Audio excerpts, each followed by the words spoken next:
Bonjour, traduction sans filet numéro 204 et aujourd'hui j'avais pensé au départ reprendre un autre poème de Rosa Auslanda dont j'ai traduit le poème Matrosen hier et finalement il s'est passé autre chose et il s'est passé quoi? Il s'est passé qu'on est le 23 mars, que comme tous les samedis j'ai configuré un message automatique de réponse sur ma messagerie professionnelle de l'université. C'est quelque chose que je fais depuis le début de l'année universitaire, je ne le fais pas tous les week-ends mais je le fais souvent. C'est un message signalant qu'en vertu du droit à la déconnexion, je ne lirai pas nécessairement mes mails au cours du week-end. Alors en général en fait je le fais, je lis tous mes mails et j'y réponds. Mais je trouve que symboliquement c'est assez intéressant de rappeler ce droit à la déconnexion, le fait que le métier d'enseignant, d'universitaire, comme d'autres métiers, donne lieu à une très grande porosité entre privé et professionnel, porosité qui parfois nous arrange et qui vient de nous-mêmes d'ailleurs, mais voilà, donc je fais ça. Alors pourquoi est-ce que je raconte ça, une sorte de digression liminaire? Parce que généralement j'agrémente ce message, histoire de personnaliser un petit peu et de faire mon malin, de quelques références. Je mets un lien vers une vidéo, vers une chanson, vers un texte, jamais vers mes vidéos, je précise. Je ne fais pas mon autopromotion. Je rappelle, la semaine dernière, j'avais mis un lien vers l'appel du siècle pour encourager les gens à signer la pétition et à participer à la marche contre le climat, etc. etc. Et donc là, en cherchant qui avait bien pu naître un 23 mars, parce que parfois je fais ça, je suis tombé sur le nom d'un écrivain néo-zélandais de langue anglaise, nouvelliste principalement, dont je n'avais jamais entendu parler, qui s'appelle Frank Salgeson. Et Frank Salgeson, eh bien, j'ai vite fait chercher ce que l'on pouvait trouver de lui sur le web, et il n'y a pas grand-chose. Enfin, c'est surtout, et une fois de plus, grâce à archive.org que l'on trouve ça. Et j'ai donc lu une seule nouvelle, très brève, de Frank Salgeson qui s'appelle Conversation with My Uncle. Et Conversation with My Uncle, c'est un texte qui m'a beaucoup plu, qui m'a tout de suite donné en fait envie. C'est un peu mon problème, cette espèce de dispersion ou d'enthousiasme pour beaucoup de choses simultanément. Alors c'est agréable parce que je n'ennuie jamais, mais c'est parfois un peu pesant quand même. Et donc en lisant cette nouvelle, j'ai envie de la traduire, j'ai envie de lire d'autres textes de Salgeson, j'ai envie de traduire Salgeson, et ça n'aboutira nulle part certainement, bien sûr. Mais enfin, ce butinage est quand même intéressant parce qu'il me permet d'être tout le temps en mouvement. Et un autre aspect que j'ai trouvé assez ironique, c'est que ce texte me fait penser, alors c'est peut-être parce que je suis tellement dans une sorte de tunnel Pierre Barreau, Clonc et ses dysfonctionnements, notamment en ce moment, que je finis par voir des analogies un peu partout. Mais hier soir, pour m'amuser sur un rond-point à Saint-Cyr, j'ai tourné une vidéo dans laquelle j'interprétais le tout dernier texte de Pierre Barreau, mon président Macron. Vous trouverez la vidéo sur cette même chaîne, ça s'appelle Mon président Macron, Pierre Barreau, tout simplement. Et je trouve qu'en fait il y a des analogies entre ce texte de Frank Salgeson et les textes de Pierre Barreau. Alors je vais lire la totalité du texte parce qu'il est court et je vais en traduire la fin. My uncle wears a hard knocker. His wife put him up to it. She says it's the thing for a man in his position, and my uncle's position is pretty good. He's a partner in one of those big firms. He grumbles a bit, but who doesn't grumble a bit? I admit that these days his trousers are a bit shiny, but people don't look at his trousers, they look at his hard knocker. It's difficult to have a talk with my uncle. You can walk under his nose in the street and he won't see you, and if you sit next to him in a tram car, he'll find out you're there just as soon as you tell him. It chills you a bit if you're a sensitive person. It's because he's got a lot to occupy his mind. He's often told me that. You'll see, he's on the city council in one of those boards, the sort you get paid for being on. Once, he stood for parliament, but he didn't get in. It's very difficult to have a talk with my uncle. It doesn't interest him to listen to what you've got to say, any more than it interests him to look into people's faces in the street. But he likes to get going himself.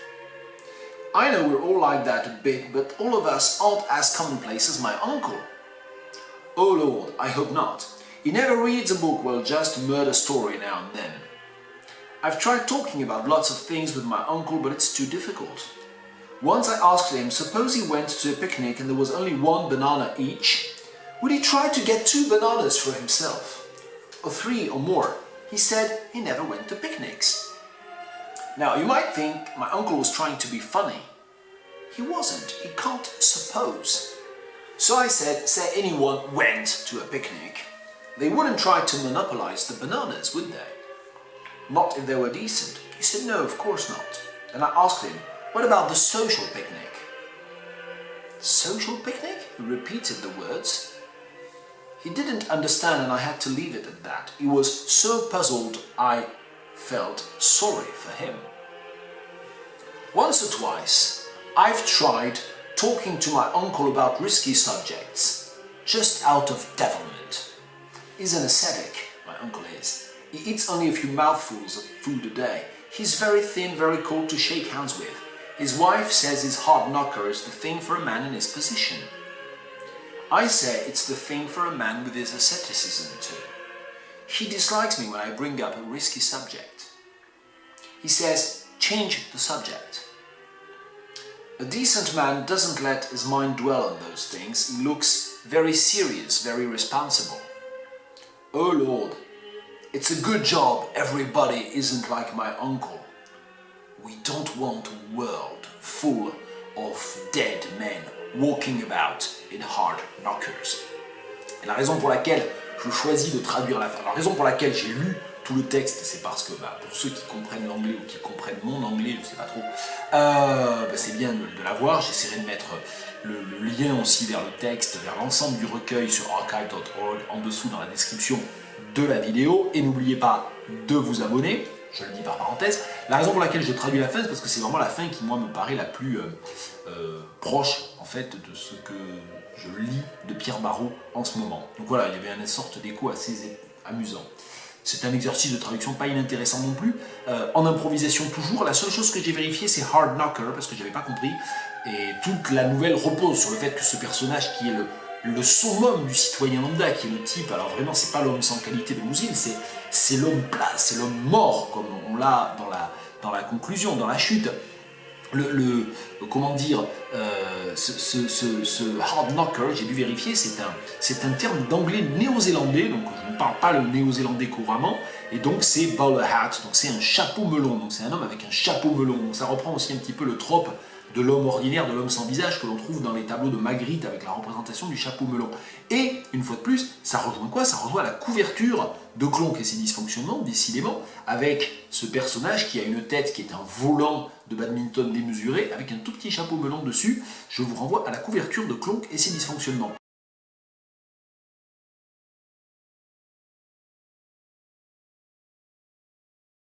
Bien, on va arriver quand même à faire ce qu'on est censé faire. Au bout de 8 minutes de vidéo, on va traduire. Once or twice, I've tried talking to my uncle about risky subjects. Une ou deux fois, j'ai essayé de parler à mon oncle de sujets, d'aborder peut-être. J'ai essayé d'aborder des sujets risqués avec mon oncle.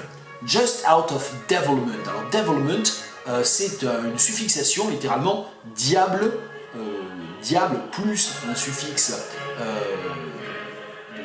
d'abstraction, donc littéralement une diablitude ou une diablité. C'est vrai qu'en français on a diablerie, mais si on dit juste par diablerie, ça marchera pas. Peut-être pour tenter le diable, je sais pas, j'ai pas réfléchi, hein. Juste pour tenter le diable, ou par, il y a l'idée un peu d'un côté diabolique, hein. juste par tentation diabolique, mais j'aime bien pour tenter le diable en fait.